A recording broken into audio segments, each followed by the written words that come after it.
Mon nom est Caroline Gély, je suis intervenante communautaire et adjointe à la direction à Autisme Estrie. Je m'occupe aussi de coordonner tout le volet qu'on appelle soutien, fait que soutien autant aux proches de personnes autistes qu'aux personnes autistes elles-mêmes. Ça fait 15 ans que je suis en intervention auprès des personnes autistes, puis 8 ans à Autisme Estrie. Moi, j'ai choisi de travailler avec les personnes autistes pour plein de raisons, surtout pour leur authenticité, leur transparence, puis leur honnêteté de façon générale. Fait que c'est vraiment pour ces 3 qualités-là que je travaille avec elles depuis toutes ces années-là. Selon moi, c'est quoi l'autisme? C'est une différence vraiment dans le traitement de l'information. Il n'est pas mieux ou il n'est pas moins bien qu'une personne non autiste, mais il est différent. Ce qui fait que parfois, on a des difficultés à se comprendre parce qu'on n'a pas le même cerveau.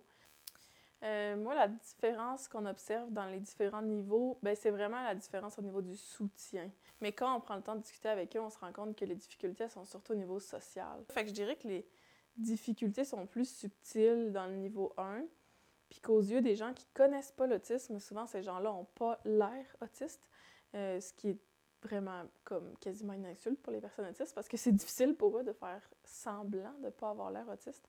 Ça leur coûte beaucoup d'énergie. Fait que je dirais que dans le niveau 1 aussi, ce que je remarque, c'est que c'est beaucoup de camouflage. Ils vont essayer de beaucoup s'adapter puis de se suradapter à une société qui est vraiment loin d'être facile pour eux. Fait que ça serait pas mal ça, ma définition. Puis le niveau 2, c'est un juste milieu entre les deux. Dans certaines sphères de leur vie, ils ont besoin de plus de soutien et dans d'autres, ils vont être assez autonomes. Fait que voilà, ça serait ça ma réponse.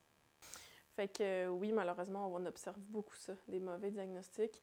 Et en fait, la plus grosse conséquence, c'est que ces personnes-là, elles essayent à travers un diagnostic de mieux se comprendre. Fait que nous, les clients qu'on rencontre qui ont eu un mauvais diagnostic, ils jouent le jeu ils jouent le jeu dans le sens qu'une fois qu'ils ont un diagnostic, ils vont utiliser les outils en fonction de ce diagnostic-là qui viennent avec. Ils vont faire des thérapies de groupe si c'est ça qui est conseillé. Sauf qu'elles se rendent compte que même avec le temps, ça ne s'améliore pas. Et au contraire, leur situation s'empire. Alors que quand elles ont le bon diagnostic, elles ont les bons outils et là, peuvent améliorer leur quotidien. C'est sûr que c'est une grande question. Qu'est-ce qui différencie l'autisme des autres diagnostics? Par contre, ce que les professionnels vont aller vérifier, surtout pour savoir, notamment si c'est de l'autisme, par exemple, ou un trouble de personnalité, c'est s'il y a des caractéristiques qui étaient déjà là à l'enfance. Puis aussi, c'est un portrait global, l'autisme. Il faut vraiment aller vérifier plein de catégories différentes. C'est pas parce qu'on a quelques symptômes de l'autisme qu'on est une personne autiste. Fait que c'est important de faire une évaluation qui va aller voir toutes les sphères de la vie et aussi qu'est-ce qui se passait en bas âge. Les préjugés, je pense qu'il y en a plusieurs, mais je dirais que ceux qu'on entend le plus souvent, c'est que les personnes autistes n'ont pas d'empathie. Ça faisait même partie des critères diagnostiques avant, qu'il ne fallait pas qu'il y ait une théorie de l'esprit, fait qu'il ne fallait pas qu'il y ait d'empathie. Un autre préjugé qui ne regarde pas dans les yeux. Plusieurs personnes regardent dans les yeux. Plusieurs personnes autistes regardent dans les yeux de façon innée et d'autres non, parce qu'ils vont se couper du non-verbal pour pouvoir être plus concentrés sur la conversation. On entend aussi que c'est soit des personnes qui se balancent puis qui parlent pas, ou des personnes qui sont des génies. C'est comme s'il y a juste 2 formes d'autisme dans la tête de plusieurs personnes. C'est ni l'un ni l'autre, dans le sens que c'est beaucoup plus de nuances que ça. Et oui, il y a certaines personnes autistes qui vont se balancer puis pas parler parce que dans le niveau 3, elles ont ces caractéristiques-là. Mais ce n'est pas juste ou l'un ou l'autre. Je pense que ça serait pas mal ça, les principaux préjugés.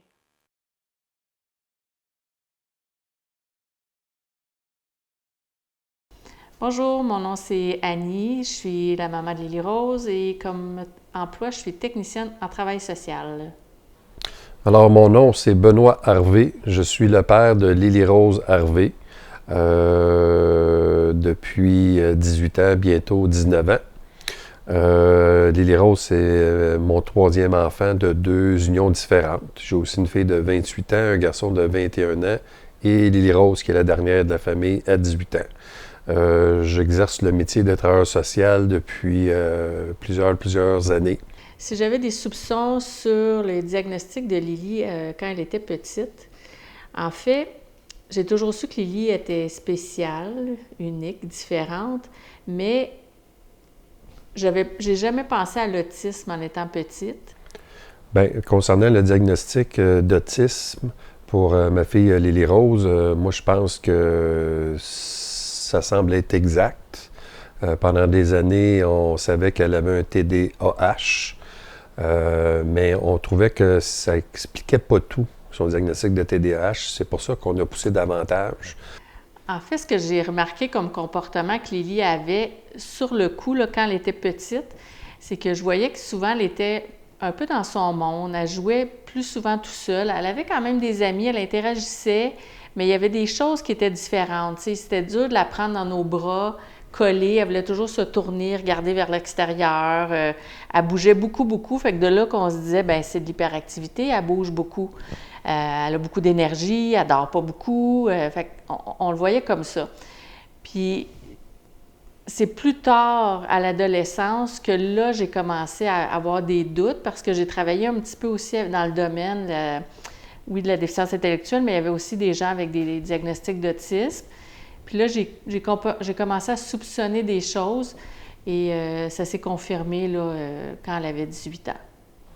Alors, qu'est-ce qui fait en sorte que pour moi, le diagnostic m'apparaît adéquat, très près de la réalité, sinon exact, là, si on peut utiliser ce terme-là. Là. Puis c'est parce que je trouve que Lily Rose, elle a beaucoup de rigidité. Donc, c'est ça. À l'adolescence, quand elle est allée au secondaire, des fois, elle me parlait qu'elle était un petit peu plus dans sa bulle, moi avec les gens, le bruit, la lumière. Il y a eu des choses qui sont venues me questionner. Puis où est-ce que j'ai eu une confirmation? Bien, une confirmation. Un doute plus profond que je me disais, il y a quelque chose qui sort peut-être plus de l'autisme que du TDAH. C'est quand elle m'a expliqué qu'elle avait passé une entrevue et que là, la personne lui demandait comment elle allait. Elle disait, Lily Rose, est-ce que ça va? Puis Lily Rose répondait, oui, vous. Donc, à 2-3 reprises qu'elle m'avait dit. Fait que là, je disais, OK. Fait qu'elle, elle répond, elle a appris à répondre, mais dans le fond, elle n'est pas connectée ou elle ne comprend pas ce que la personne lui dit. Fait que ça, elle avait peut-être 16 ou 17 ans. Là, c'était dans les recherches d'emploi. Fait que c'est là que j'ai eu un doute puis que j'ai demandé au médecin si on ne pouvait pas la faire réévaluer. Et on a eu de fil en l'aiguille là, le lien avec une psychiatre là, spécialisée qui a fait l'évaluation de Lily Rose puis qui a diagnostiqué officiellement autisme niveau 1. Fait qu'au niveau de ma relation avec Lily Rose, moi, je considère que j'ai une bonne relation. C'est une relation, je pense, qui est basée sur la confiance, le respect. Tu sais, je parle de la rigidité chez les autistes, mais je sais, je ne suis pas autiste. J'ai peut-être des traits autistiques, là, mais je ne suis pas diagnostiqué autiste, en tout cas, à l'heure qu'on se parle. Puis je sais que j'ai une certaine rigidité, puis des fois, je sais que ça peut clasher avec Lily Rose. Mais en général, j'estime avoir une relation de qualité là, avec Lily Rose. Ouais. En fait, en dehors de la famille, les relations que Lily entretient, c'est des relations qui sont quand même assez limitées.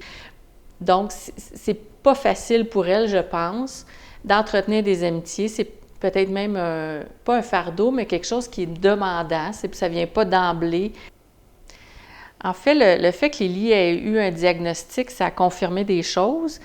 Puis ça a fait qu'on s'est ajusté dans la façon qu'on réagit face à ces comportements. J'aurais tendance à dire que oui. Je pense que c'est pour le mieux, autant pour moi que pour elle, en quelque part. Là. Si tu ne sais pas, c'est difficile d'apporter des correctifs à tes comportements, mais si tu sais, mais dans le fond, moi, je veux juste qu'elle soit bien, là, fait que je veux agir en conséquence.